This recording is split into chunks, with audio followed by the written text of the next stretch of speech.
Assalamu alaikum. My name is Sania Rafiq. I am here to teach you chemistry. 9th chemistry chapter number 1 का जो topic आज हम discuss करने जा रहे हैं वो है मिक्सचर। मिक्सचर क्या होता है? मिक्सचर को देखने से पहले हम कल के टॉपिक को थोड़ा सा रिव्यू कर लेते हैं।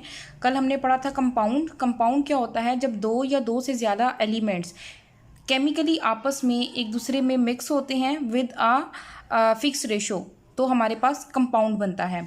अब मिक्सचर क्या है? मिक्सचर में दो या दो से ज़्यादा कंपाउंड या एलिमेंट्स आपस में मिलते हैं physically without any fix ratio.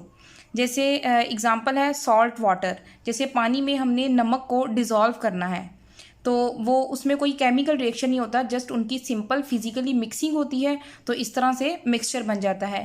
इसी तरह वाटर में शुगर को डिज़ोल्व किया जा सकता है, वो भी मिक्सचर की एग्जांपल है। इसके अलावा मिक्सचर की एग्जांपल हैं milk, blood, etc. They can be separated by the physical methods such as evaporation, filtration and distillation.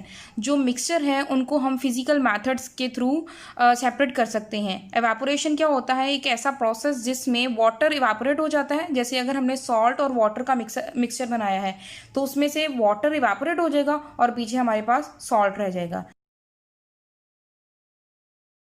तो हमने इस तरह से सेपरेशन कर ली। फिल्ट्रेशन क्या होता है? जैसे इवेपोरेशन में तो हमने जो सॉल्ट और वाटर को मिक्स किया हुआ था उनको हमने सेपरेट किया है। अब जो फिल्ट्रेशन है, फिल्ट्रेशन एक ऐसा प्रोसेस है जिसमें हमने इनसॉल्युबल पार्टिकल्स को सेपरेट करना है। जैसे सैंड और वाटर है, अब सैंड तो वाटर के अंदर मिक्स ही नहीं हो सकती, तो हम फिल्टर करके उसको सेपरेट कर सकते हैं।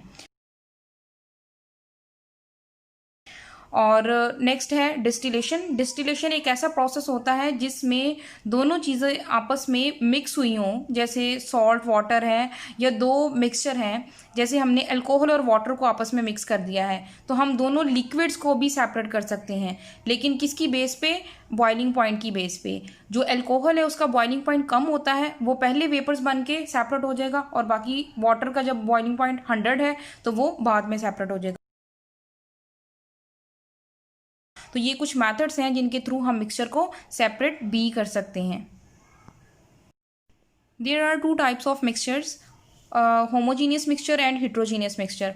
होमोजीनियस में homo mean same, genius mean phase, यानी ऐसा मिक्सचर जिसकी सेम फेज हो उसको होमोजीनियस मिक्सचर कहा जाता है। यानी अगर हम उसको मिक्स करें दो या दो से ज़्यादा चीज़ों को, या तो हमारे पास सॉलिड फेज आए सबकी, या लिक्विड फेज आए, या गैस फेज आए। तो जैसे अगर सॉल्ट को वाटर में डिज़ोल्व किया जाता है तो वो हमारे पास ओवरऑल लिक्विड फेज ही आ जाती है। सॉल्ट हमें वाटर में नज़र नहीं आता, उसमें डिज़ोल्व हो जाता है, तो वो एक तरह का होमोजीनियस मिक्सचर बन जाता है। इसके अलावा हम एग्जांपल ले सकते हैं air. Air is also a mixture of gases. Next is heterogeneous. Hetero mean different, genius mean phase. Heterogeneous mixture एक ऐसा मिक्सचर है जिनमें फेज डिफरेंट हमें नजर आती है। जिस तरह से अगर सैंड को वाटर में डिसॉल्व कर दिया जाए तो ऊपर हमें वाटर नजर आएगा और नीचे बॉटम में हमें सैंड भी नजर आएगी, यानी हमें दो फेजेस उसमें नजर आ रही हैं। ये हिट्रोजीनियस मिक्सचर हो गया। और इसकी एग्जांपल हो सकती है soil. Soil is a mixture of clay, salt, water and sand. ये सॉइल के अंदर सारा कुछ मौजूद होता है और ये सारी चीज़ें हम देख भी सकते हैं। तो this is the type of heterogeneous mixture. Thank you very much. अल्लाह हाफिज़।